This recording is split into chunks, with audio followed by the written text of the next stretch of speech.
when you walk into a marriage, God has put somebody in your life to help propagate purpose ya Modimo, not your how. It's not about you. That you don't have problem marriages, you have problem people. You don't have broken marriages, you have broken people. In society, what it has done to us is it has conditioned us to say there are certain things that are for married people, there are certain things that are for single people, and because of that, a lot of us single people are actually longing for something that does not exist.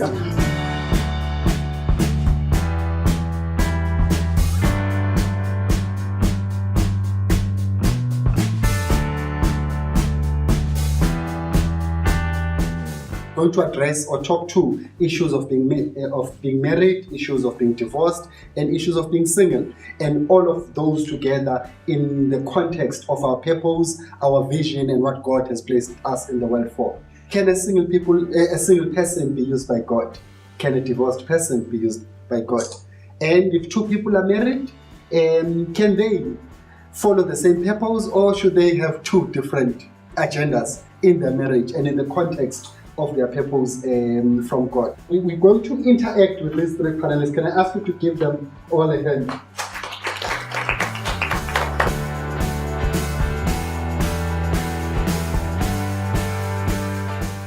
Marriages don't get broken when people are married.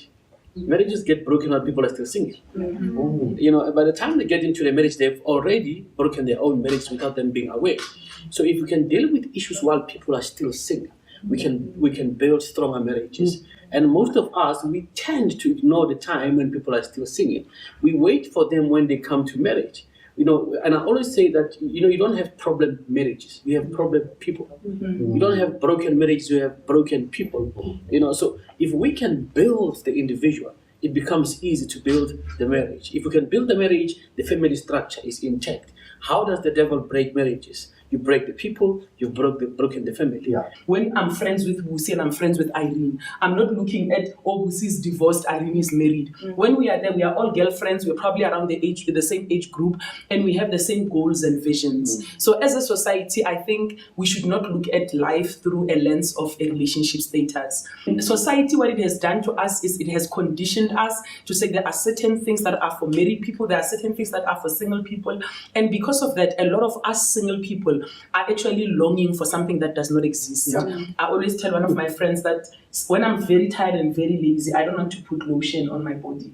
And I feel like the day I'm married, my husband's number one role will be to put lotion. My friend laughs and laughs. There's no husband who's going to do that. Even when you are married, you will be putting your own lotion. So we're sitting there sometimes as single people crying for things that we will never even have in marriage either way. So I think as we continue to have discussions like this, what is important is that we see each other as individuals and we see each other according to the purpose that God has called us for, rather than, so are you married, do you have a boyfriend? Which is a question that if anybody's single, you get asked all the time. And it's like, if they sold the boyfriend somewhere, I'd probably have bought myself a couple. They're not selling them anywhere.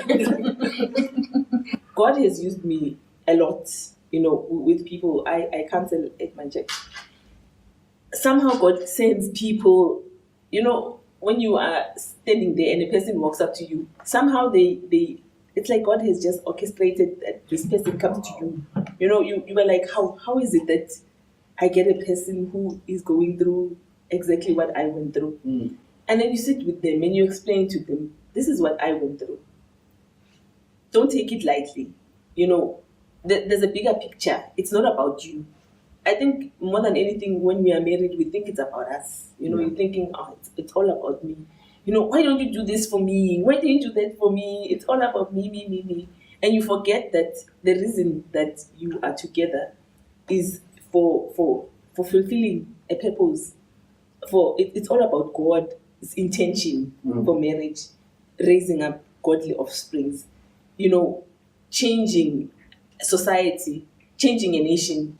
You learn all those things, how would you in marriage, and then you realize, that was a wrong mindset. Number one, I went in broken, and I was expecting him to fix me. Not necessarily. I did not surrender myself to God. to be fixed by him. The adult, especially Christian person who knows that you have a responsibility to abstain in an oversexed world. The adult single person who is responsible wants to get married. And sometimes the way that we get approached, especially by the church, we are approached by the church like, when you've decided, no, great, you don't want to get married. And that's not how it is. So when you look at how the church is like, I've been in the church all my life. So when you are young, they are prepping you for that time when you're going to get married. No, don't have sex, abstain. It's easy to abstain when you're 20. The reason why it's easy to abstain when you're 20 is because, in 2 more years it will be happening. When you are 38, chances are it will never happen. Because you just look at the reality around you. So the church is good at preparing us to get to that stage where they say, at around 25, they're like, no, man, you should be married by now. When you are 30 and you're not married, the church is so confused about how to deal with you. They don't know how to advise you. They don't know how to say to you, Mancha, whether you get married in the next 10 years or you don't, abstinence is not an option. And when they tell you that abstinence is not an option, they must then explain to you what you must do with your sexual desires. Because just because you're not married doesn't mean you don't have them. Don't get married until you know. Don't get married until you know. Why? Number one, Bible says, and I'm talking about women now, homes are built by women through knowledge, wisdom, understanding. Knowledge of what? Understanding of what? Wisdom for what? So you need to know, number one, if they say I must have knowledge, number one, I need to know myself. Number one, I need to know myself. I need to know what makes me to be attached to this man.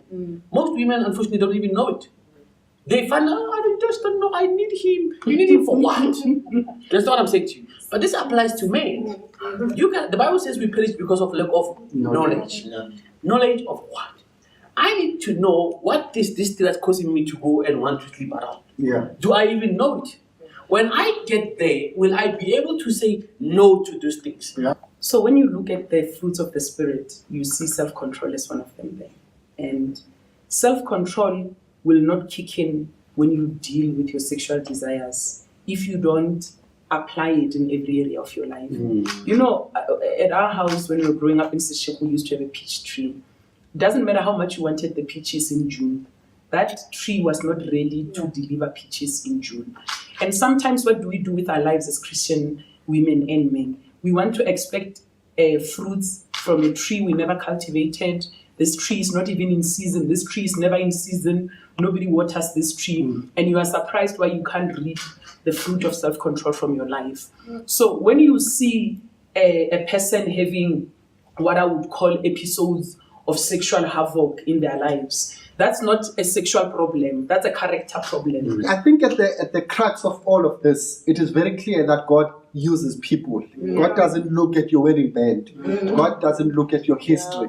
God makes a decision that I'm bringing this person into the world for a particular purpose, with a particular vision. And God will accomplish whatever vision He has placed in your life. And that's at the crux of what we've had. And therefore, what we need to do is involve God in everything we do.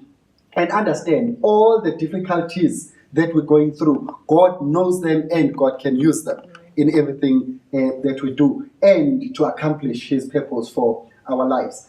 I'm Bongani Chabalala. This is Mancha, Pierre, that's Busi, Power, and Elijah Paddy. And God bless you. Thank you very much.